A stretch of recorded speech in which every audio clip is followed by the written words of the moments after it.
किसने सबसे पहले सुनाया और किसने सबसे पहले सुना? सूत जी ने कहा कि सबसे पहले इस कथा को सनकादिकों ने सुनाया और नारद जी ने सुना। सौनक जी को आश्चर्य हुआ, महाराज नारद जी जो 2 घड़ी से ज्यादा कहीं टिकते नहीं, ऐसे नारद जी ने 7 दिन तक कथा सुन कैसे ली? विधिस्रवे कुतः प्रीति संयोगः कुत्र तैसः, ऐसा संयोग कहां हुआ, कैसे प्रीति हो गई, आप हमें बतलाइए। सूत जी ने कहा, ऋषियों एकदा हि विशालायां चत्वार ऋषयो मलाः सत्संगार्थं समायाता ददृशुस्तत्र नारदम्। एक बार बद्रीनाथ में 4 ऋषि घूम रहे थे। कौन 4?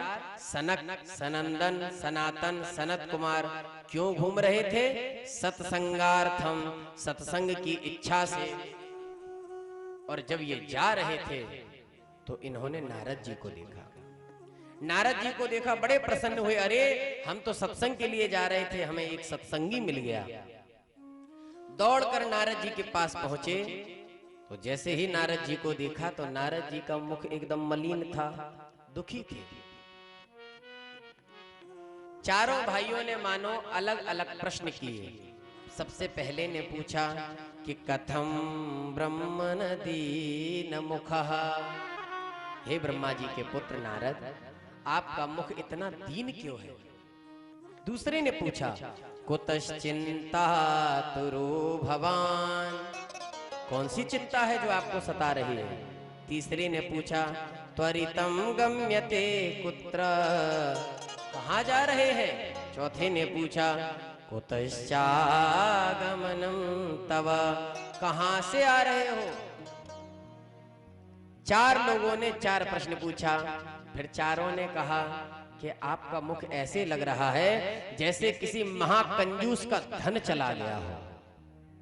और संतों का धन क्या होता है? संत तो राम नाम रूपी ही, राधा नाम रूपी ही धन अपनाते हैं। संत क्या कहते हैं? आइए 2 बार भगवान नाम संकीर्तन। संतों का धन क्या होता है? हमारो धन राधा श्री राधा, श्री राधा हमारो धन राधा श्री राधा, श्री राधा हमारो धन राधा श्री राधा, श्री राधा हमारो धन राधा श्री राधा, श्री राधा परम धन राधा राधा राधा राधा राधा परम धन राधा राधा राधा राधा राधा परम धन राधा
सुभान दुलारी राधा श्री राधा श्री राधा। हमारो धन राधा श्री राधा श्री राधा। हमारो धन राधा श्री राधा श्री राधा। जीवन धन राधा राधा राधा राधा राधा। जीवन धन राधा राधा राधा राधा राधा। जीवन धन राधा राधा राधा राधा राधा। जीवन धन राधा राधा राधा राधा। हमारी प्यारी राधा श्री राधा श्री राधा। हमारी प्यारी राधा श्री राधा श्री राधा। हमारी प्यारी राधा श्री राधा श्री राधा। हमारी प्यारी राधा श्री राधा श्री राधा। जीवन धन राधा राधा राधा राधा राधा। जीवन धन राधा राधा राधा राधा राधा। हमारी प्यारी राधा राधा राधा राधा राधा। हमारी प्यारी राधा राधा राधा राधा राधा। संतों की प्यारी राधा श्री राधा। संतों की प्यारी राधा श्री राधा श्री राधा। जय हो।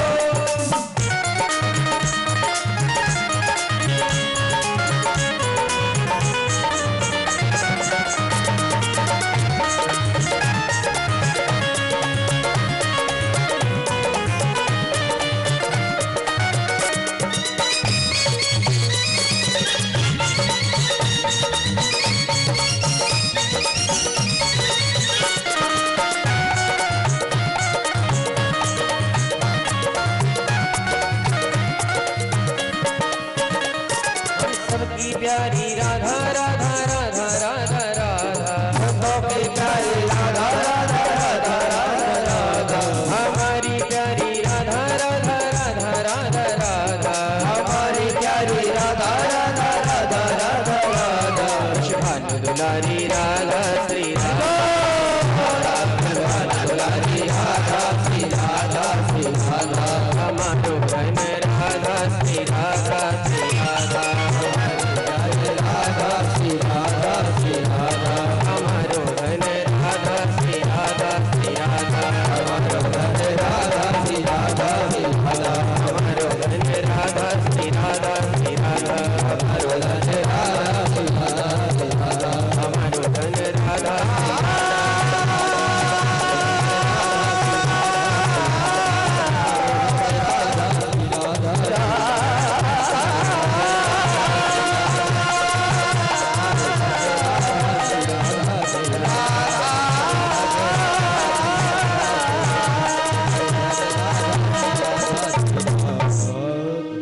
हमारो धन राधा श्री राधा श्री राधा। संतों का जो धन होता है वो राम नाम धन होता है। पायो जी मैंने राम रतन धन पायो। खर्चे ना कोई चोर न लेवे, दिन दिन बढ़त सवाय। ऐसा धन होता है। नारद जी आप क्यों दुखी हैं? और संत को कभी चिंतित नहीं होना चाहिए। यदि संत ही चिंतित होने लगे तो फिर गृहस्थियों का क्या होगा?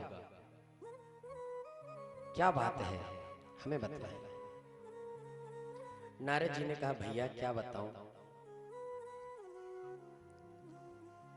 मेरे मन में एक बार इच्छा हुई, मैं पृथ्वी घूमने आया।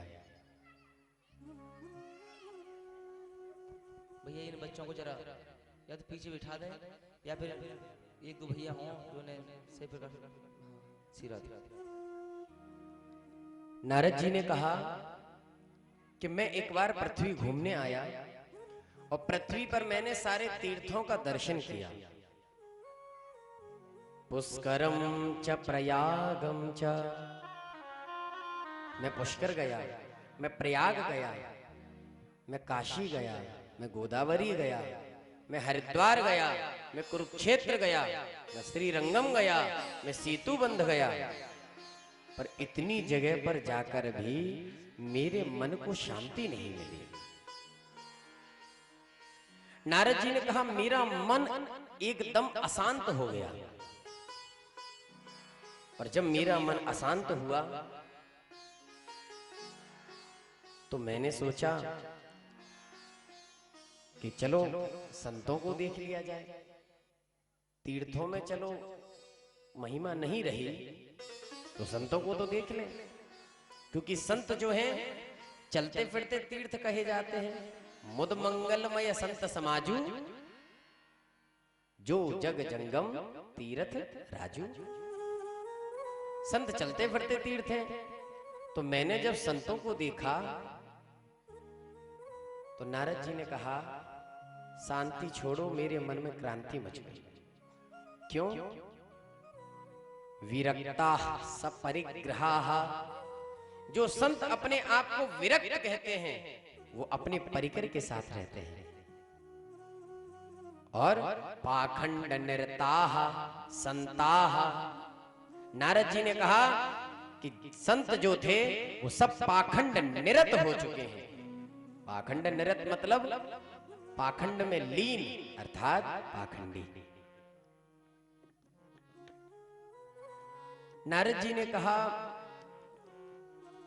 कि कलयुग के मित्र, अधर्म के मित्र कलयुग ने सारे साधन को बांध दिया है।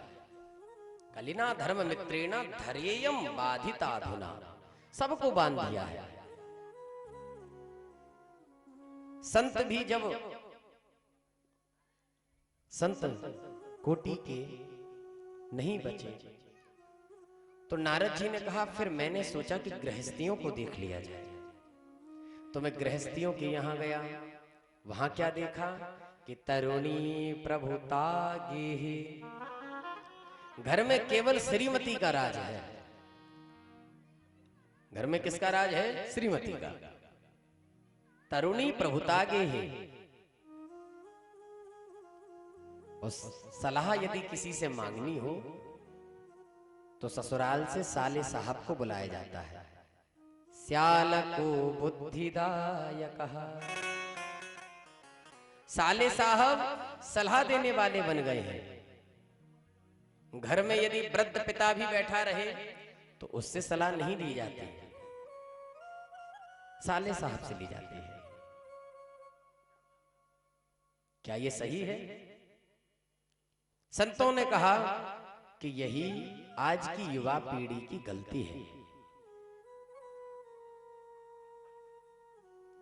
ऐसे समझिए, एक घर में आग लग गई। ध्यान से समझिएगा, एक घर में आग लग गई। अब सब भाग गए। एक अंधा बचा और एक लंगड़ा बचा। अब अंधा देख नहीं सकता इसलिए नहीं भाग रहा, और लंगड़ा दौड़ नहीं सकता, चल नहीं सकता इसलिए नहीं भाग रहा। तो लंगड़े और अंधे दोनों आपस में मिले। लंगड़े ने कहा, सुनो, यदि हमें बचना है तो एक ही उपाय करना पड़ेगा। क्या? तुम मुझे अपने कंधे पर बिठाओ, मैं तुम्हें रास्ता बताऊंगा। आंख मेरी और पैर तुम्हारे, चलो। और दोनों पार हो गए, बच गए। कहने का अर्थ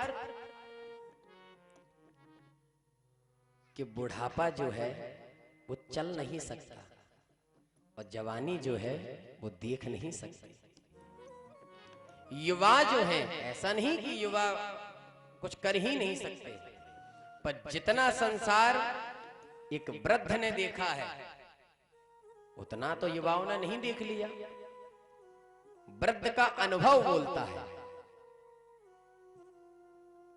तो कहा, यदि इस संसार की अग्नि से बचना है तो काम तो युवा करें, पर मार्गदर्शन देने वाला कोई वृद्ध ही हो, तब इस संसार में व्यक्ति सफलता प्राप्त कर सकता है। नारद जी ने कहा, मैंने देखा कि सलाह देने के लिए साले साहब को बुलाया और कन्या विक्रयणो लोभात, कन्याओं का विक्रय होने लगा है लोभ के कारण। एक संत कहते थे कि पहले जब हम विवाह करते थे तो विवाह करने में पहले संस्कार और विचारों को देखा जाता था। इसीलिए तो पुराने जमाने में लड़की का पिता, कन्या का पिता और वर का पिता आपस में दोनों क्या कहलाते थे? समधि। समधि का अर्थ क्या है? सम अर्थात समान और धी अर्थात बुद्धि। जैसी बुद्धि हमारी वैसी बुद्धि आपकी, जैसे विचार हमारे वैसे विचार आपके, जैसे संस्कार हमारे वैसे संस्कार आपके। हम अपना तुम्हें लड़का दे दें, तुम अपनी लड़की हमें दे दो, विवाह हो गया। पर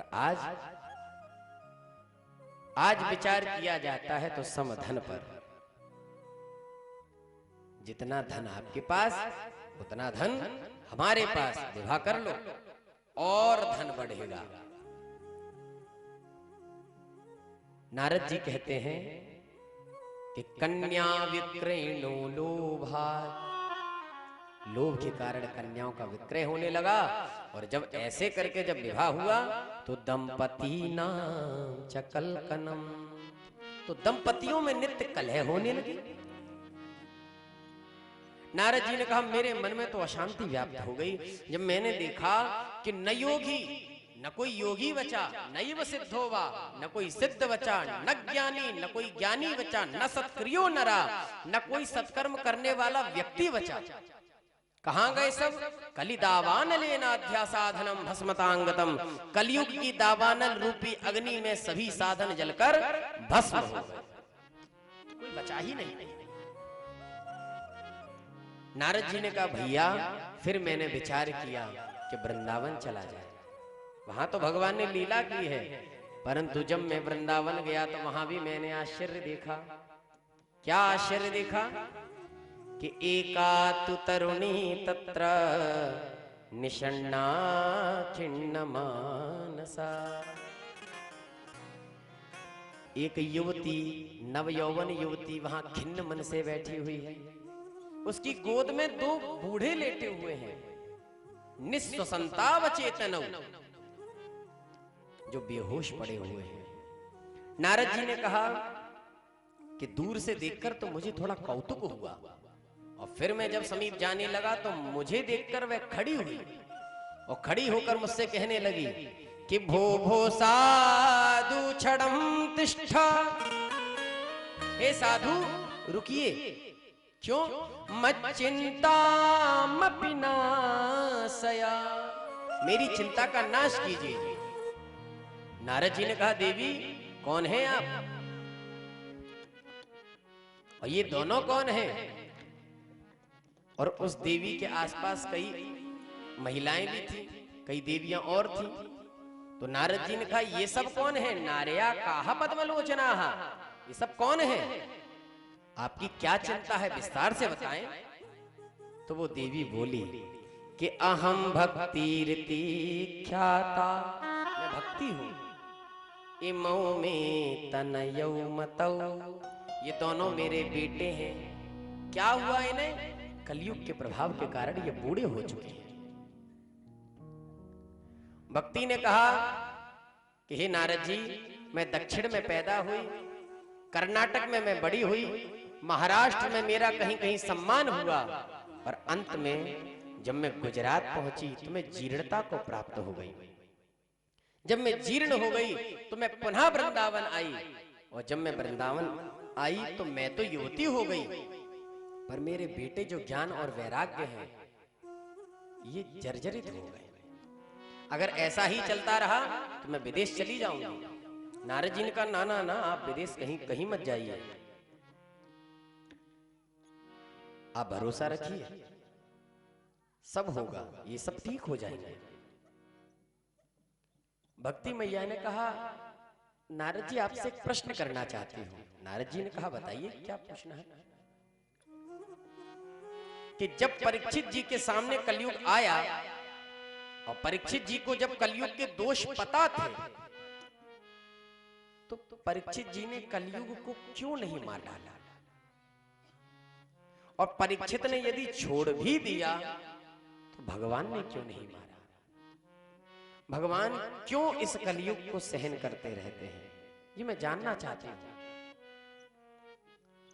नारद जी ने कहा, देवी सुनिए, जिस समय कलयुग को मारने के लिए परीक्षित जी उद्यत हुए तो कलयुग शरण में आ गया। शरण में जब आया तो क्षत्रिय का धर्म है कि शरण में आए हुए को मारना नहीं चाहिए, नहीं मारा। और दूसरा एक और कारण था कि परीक्षित ने जब पूछा कि आप में कितने दोष और कितने गुण हैं, तो कलयुग ने कहा, दोषों का तो मैं भंडार हूं और गुण मेरे में एक ही है। क्या? यत् फलम नास्ति तपसा न योगे न समाधिना तत्फलम लभते सम्यक कलौ केशव कीर्तनात्। जो फल योग से, समाधियों से, तपस्या से नहीं मिलता, वो फल कलयुग में केवल जीभ हिलाने से मिल जाता है। केवल भगवान का नाम लो, राम राम राम राम राम, नारायण नारायण नारायण, केवल इतना करने से वो फल प्राप्त होता है, भगवान का नाम लेने से। इसलिए परीक्षित ने छोड़ दिया, पर कलयुग ने सबकी वृत्तियां बिगाड़ दी। और देवी, यदि तुम ये कहो कि भगवान क्यों सहन करते हैं, तो सुनो, इस बात को बड़े ध्यान से समझिएगा। नारद जी ने क्या कहा? नारद जी ने कहा, देवी, अयम तु युग धर्मो ही वर्तते कस्य दूषणम। देवी, ये तो युग धर्म है। युग धर्म समझना, ऐसे समझो कि सर्दी आई तो सरकार आपसे कहती है कि सबको सूचित किया जाता है कि सर्दी आने वाली है, सब अपने अपने ऊनी कपड़े निकाल लो। सरकार कहती है, कभी कहते हुए सुना है? बताइए, सरकार को कभी कहते हुए सुना है कि सर्दी आ गई है, ऊनी वस्त्र निकाल लो? नहीं सुना ना। और गर्मी आ जाए तो सरकार ये भी नहीं कहती कि ऊनी वस्त्र जो हो वो अपने अपने बक्से में रख दो, अब गर्मी आ चुकी है। कोई कहता है? नहीं कहता ना। क्यों? हम जानते हैं सर्दी आई है, देह को सर्दी लगी, हमने ऊनी कपड़े निकाल लिए। देह को गर्मी लगी, हमने ऊनी कपड़े त्याग दिए। उसी प्रकार ये कलयुग है, और कलयुग में अधर्म ना हो तो फिर कलयुग कैसा? कलयुग में यदि अधर्म ना हो तो फिर कलयुग कैसा? नारद जी कहते हैं, ये तो युग धर्म है, किसका दोष दें हम? और यदि भगवान की बात करो तो अतस्तु पुंडरीकाक्षः, भगवान तो यही है, अतः तू यही है। क्या कर रहे हैं? सहते निकटे स्थितः, पास में रहकर सहन कर रहे हैं। और क्या? अब सर्दी आ रही है, आपको सर्दी लग रही है, आपको सरकार कुछ करती क्यों नहीं इस सर्दी को भगाने के लिए? वो तो सर्दी का धर्म है कि आपको ठंड लगेगी, आप अपने बचाव के लिए ऊनी वस्त्र पहनो। कलयुग का धर्म है, भगवान तो यही है। भगवान कहते हैं, मेरा नाम जपो, कलयुग तुम्हें कुछ नहीं करेगा। व्यक्ति ऊनी वस्त्र भी नहीं पहनना चाहता है, सर्दी से भी बचना चाहता है, तो कैसे काम चलेगा? कलयुग से बचना है तो भगवान का नाम लो। नारद जी ने कहा, देवी, भगवान का नाम ही हमें कलयुग से बचा सकता है। भक्ति मैया को जब इस प्रकार उपदेश दिया, भक्ति मैया ने कहा, नारद जी मैं धन्य हो गई। और भक्ति मैया स्तुति करने लगे, जयति जगति मायाम यस्य काया धवस्ते वचन रचनमेकं केवलं चाकलय्य ध्रुव पदमपि यातो यत् कृपातो ध्रुवोऽयं सकल कुशल पात्रं ब्रह्मपुत्रं नतास्मि। हे ब्रह्मपुत्र, मैं आपको प्रणाम करती हूँ। आपके आशीर्वाद से कयाधु के बेटे प्रहलाद ने भगवान को पा लिया। आपके आशीर्वाद से सुनीति के पुत्र ध्रुव ने भगवान को पाया और अंत में उन्हें ध्रुवलोक की प्राप्ति हो गई। मेरे बेटों पर भी कृपा कीजिए। नारद जी ने कहा, देवी, आप बेकार में दुख मत कीजिए, भगवान के चरणों का स्मरण कीजिए, आपका दुख चला जाएगा, क्योंकि भगवान कहीं गए नहीं है, वो यहीं है। नारद जी ने कहा, देवी मैं आपको वचन देता हूं, मैं प्रतिज्ञा करता हूं कि यदि मैंने घर घर में आपकी प्रतिष्ठा नहीं करवाई तो मेरा नाम नारद नहीं, तदा नाहम हरेरदासो लोके त्वाम न प्रवर्तये। यदि आपकी घर घर में प्रतिष्ठा नहीं करी तो मेरा नाम नारद नहीं। और नारद जी लग गए काम में। ज्ञान वैराग्य के कान के पास में बोले, ज्ञान उठो, वैराग्य उठो, ज्ञानम प्रबुध्यताम, उठो उठो। कोई नहीं उठा। नारद जी ने वेद पढ़ा, वेद पढ़ने के बाद शास्त्र पढ़े, उपनिषद पढ़े, सब पढ़ दिया। बार बार गीता का पाठ किया, बार बार गीता। तो गीता का पाठ करने से थोड़ा उठे और फिर सो गए, फिर उठे, जमाई ली, फिर सो गए। नेत्री रन्नवलोकंतो जृंभंतो सालसाव हो, जमाई ली और सो जाता। अब तो नारद जी को चिंता हो गई। नारद जी को चिंता हुई। नारद जी ने कहा, मेरी प्रतिज्ञा झूठी ना चली जाए। तब जब नारद जी सब साधनों से हार गए, तब नारद जी ने भगवान को याद किया। चिंतयन्निति गोविंदम। व्यक्ति यही भूल करता है, पहले व्यक्ति अपना जोर आजमाना चाहता है। नारद जी ने भी पहले अपना ज्ञान आजमाना चाहा, मैं बहुत कुछ पढ़ा हूं, ज्ञान वैराग्य नहीं उठे। जब भगवान से विनती की, भगवान का चिंतन किया, तो तुरंत आकाशवाणी हो गई कि व्योमवाणी तदैवाभू मारिसे खिद्यतामिति। हे नारद जी, आपकी वाणी झूठ नहीं होगी, आप चिंता मत कीजिए, आपका कार्य सफल अवश्य होगा। नारद जी ने कहा, कब? तो कहा, सत्कर्म करो। नारद जी ने कहा, तो इतनी देर से क्या सत्कर्म नहीं हो रहा था? और ये सत्कर्म नहीं है तो फिर सत्कर्म क्या है? तो कहा, कोई साधु तुम्हें बताएगा। और आकाशवाणी विलुप्त हो गई। अब तो नारद जी को और चिंता कि सत्कर्म क्या है ये जाने, और संत बताएगा तो किस संत से जाके पूछे हम? अरे किसी संत का नाम बता देते तो अच्छा था, अब संत ढूंढो। नारद जी संत ढूंढने चले, तो नारद जी कोई छोटे मोटे संत तो थे नहीं, ब्रह्मा जी के बेटे। तो बहुत से संतों ने तो कह दिया अपने शिष्यों से, कह देना गुरुजी मौन व्रत धारण किए हैं, बोल ही नहीं रहे बहुत दिनों से। और कुछ तो अपना आश्रम ही छोड़कर भाग गए। सूत जी कहते हैं, ऋषियों मुकी भूतास तथान्ये तु कियंतस्तु पलायिताः। कुछ तो मौन हो गए, कुछ पलायन कर गए, भाग गए। अब तो नारद जी को चिंता हुई। तब नारद जी के मन में विचार आया कि मेरे प्रश्न का उत्तर उत्तर में ही मिलेगा।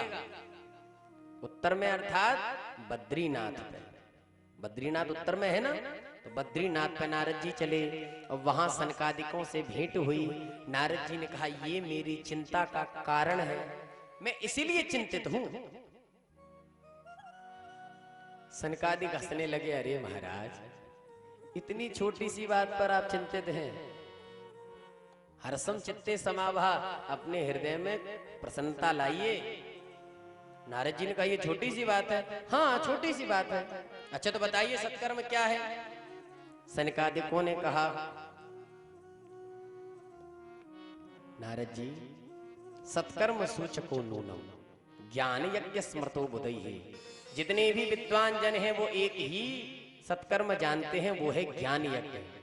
वो किसने गाया है, किसने किया है? श्रीमद् भागवतालापा सतु गीता सुकादि भी। सुखदेव आदियों ने जो श्रीमद् भागवत रूपी गीत गाया है वही सत्कर्म है। नारद जी ने कहा, मैं नहीं मानता। अरे भैया मैं वेद पढ़ चुका, शास्त्र उपनिषद पढ़ चुका हूं, जब उनसे कुछ नहीं हुआ तो इस छोटे से पुराण से क्या हो जाएगा? क्यों? ध्यान से समझिएगा, पुराणों की जो श्रेणी है ये चौथे नंबर पर आती है। पुराण कितने नंबर पर आते हैं? कितने नंबर पर आते हैं? चौथे नंबर पर। पहले नंबर पे आता है वेद, दूसरे नंबर पे आती हैं स्मृतियां, मनुस्मृति, वशिष्ठ स्मृति, याज्ञवल्क्य स्मृति आदि। ये स्मृतियां दूसरे नंबर पर आती हैं। और तीसरे नंबर पर आते हैं इतिहास ग्रंथ। इतिहास ग्रंथ किसे कहते हैं?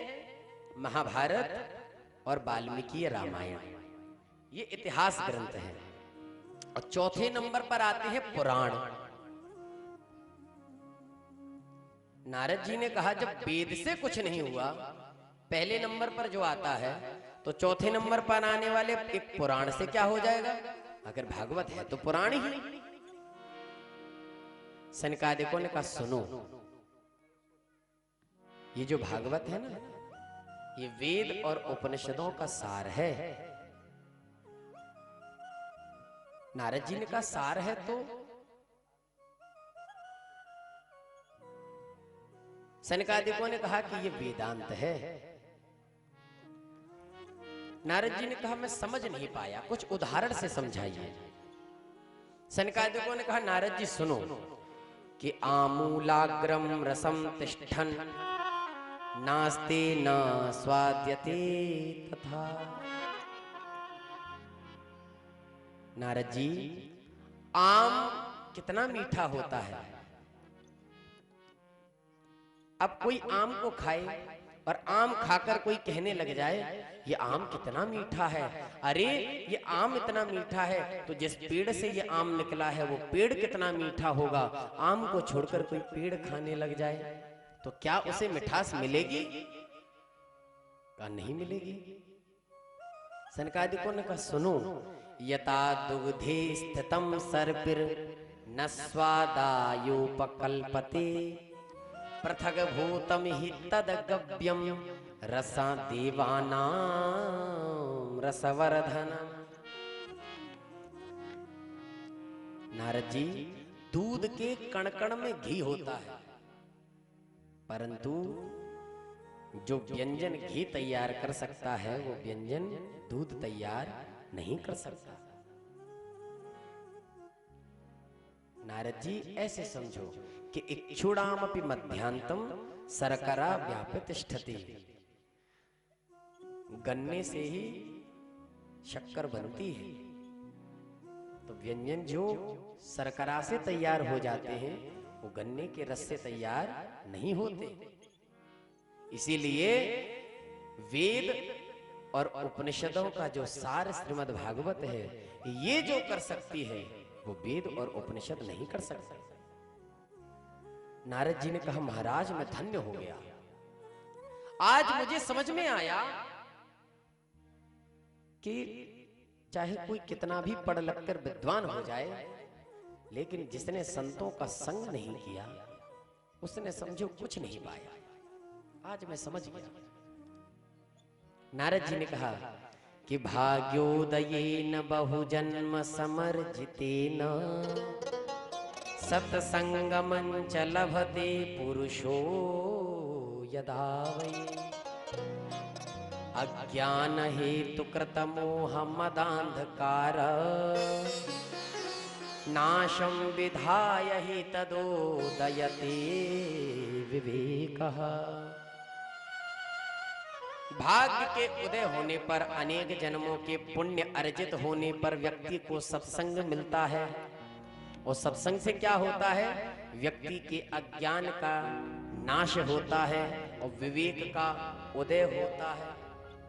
इसीलिए तो गोस्वामी जी कहते हैं कि बिनु सत्संग विवेक न होई, बिनु सत्संग विवेक न होई, बिनु सत्संग विवेक न होई, बिनु सत्संग विवेक न होई।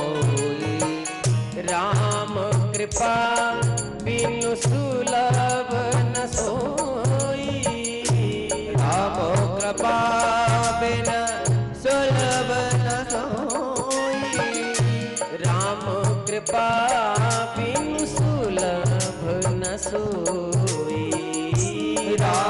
कृपा बिन सुलभ न सोई।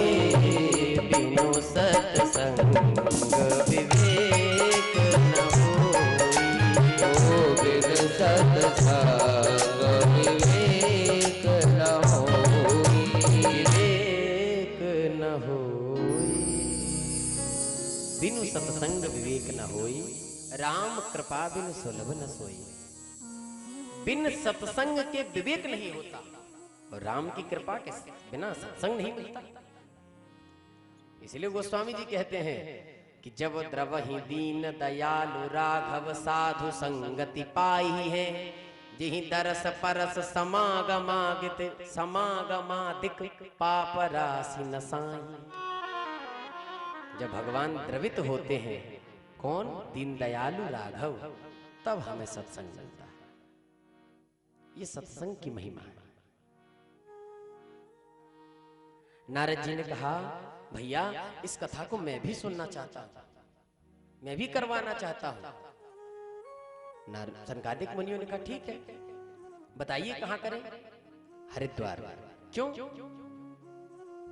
क्योंकि हरिद्वार जो भूमि है वो मध्य की भूमि है। मध्य की भूमि का मतलब न ज्यादा ऊपर है न ज्यादा नीचे है। अर्थात कि हरिद्वार से ऊपर चले जाओ तो फिर ज्ञानियों की श्रेणी होती है, और हरिद्वार से नीचे आओ तो संसारी ही संसारी बसते हैं। हरिद्वार मध्य की भूमि है। कहने का मतलब कथा के अर्थ को वही समझ सकता है जो न ज्यादा संसारी हो और न बहुत ज्यादा योगी हो। क्योंकि योगी यदि कथा कहने लग गया तो वो तो समाधि में चला जाएगा। भगवान की याद आई और लग गई समाधि, और समाधि लग गई तो फिर कथा कहां से होगी? तो इसलिए मध्य में कथा का आयोजन हुआ। गंगा द्वारे समीपेतु, मध्य में कथा का आयोजन हुआ। रीति का एक व्यास गद्दी बनाई गई और सनकादिक मुनियों के शब्द कहने मात्र से जो ज्ञान वैराग्य थे तरुण हो गए। कथा शब्दम समाकर्ण्य तत्रकम करुणायते। केवल कथा का शब्द कान में गया, वो तीनों कौन? तीन तत्रकम, कौन तीन? भक्ति ज्ञान वैराग्य तरुणायते, जवान हो गए। नारद जी ने कथा का आयोजन किया और प्रचार भी किया। कितना प्रचार किया नारद जी ने? भूरलोके, पूरी पृथ्वी पर, देवलोके, देवताओं के लोक में, ब्रह्मलोके तथैव च, ब्रह्मलोक तक प्रचार किया। और ब्रह्मलोक तक जब प्रचार किया तो सबसे पहले लालची लोग कथा सुनने के लिए आए। किसी ने पूछा लालची लोग कथा सुनने क्यों? तब कहा श्री भागवत पीयूष पानाय रसलम पटाह। जो भगवान की कथा के अमृत को पीने के लालची हैं वो भागे भागे आए। सूत जी कहते हैं कि धावंतो प्यायी हु सर्वे, भागते भागते आए। कौन? वैष्णव जन प्रथमम ये च वैष्णवाः। जो वैष्णव थे वो भाग भाग कर कथा सुनने आए कि मैं कथा सुनने जाऊंगा। अन्यान्य ऋषि भी आए। भृगु वशिष्ठ्यश्च वनश्च गौतमो, भृगु वशिष्ठ च्यवन गौतम मेधातिथि देवल देवराज रामस्तथा गादिसुतश्च साकलो, मृकंड पुत्र अर्थात मार्कंडे जी, पिप्पल ऋषि आए, योगेश्वर आए, व्यास आए, पराशर आए, जन्नू ऋषि आए। और जो ऋषि गृहस्थ थे वो अपनी पत्नियों के साथ आए, बच्चों के साथ आए, और जो विरक्त थे वो अपने शिष्यों के साथ में आए। वेदांत आए, वेद आए, मंत्र आए, तंत्र आए, गंगादि नदियां आई, 17 पुराण आए, पुष्कर आदि सारे तीर्थ आए, सारे क्षेत्र आए, सारी दिशाएं आई, सारे वन आए, दंडकादि वनानि च। सूजी कहते हैं क्षेत्राणी चतुस्सर्वः, सब दिशाएं, सब क्षेत्र, नगादयो अर्थात सब पर्वत आए। उसके बाद जब सब आ गए तो सब जय जयकार करने लगे। किसी ने पूछा महाराज आपने ये तो बता दिया कि कौन कौन आया, ये नहीं बताया कि कौन नहीं आया। सूत जी ने कहा हम ये भी बताए देते हैं। कौन? गुरुत्वा तत्र नायातान, जो अपने में अपनी गरिमा के कारण ही बढ़े जा रहे थे, अपने ही घमंड में पड़े जा रहे थे, वो नहीं आए। जो कहने लगे हमें बुलाया ही नहीं, हमसे कहा ही नहीं, हमसे कहते तो हम जाते, वो नहीं आए। फिर भी भृगु जी महाराज उन सबको समझा समझा कर ला रहे हैं कि चलो चलो। कथा प्रारंभ हुई और कथा प्रारंभ होने पर सनकादिक मुनियों ने इस कथा की महिमा बतलाई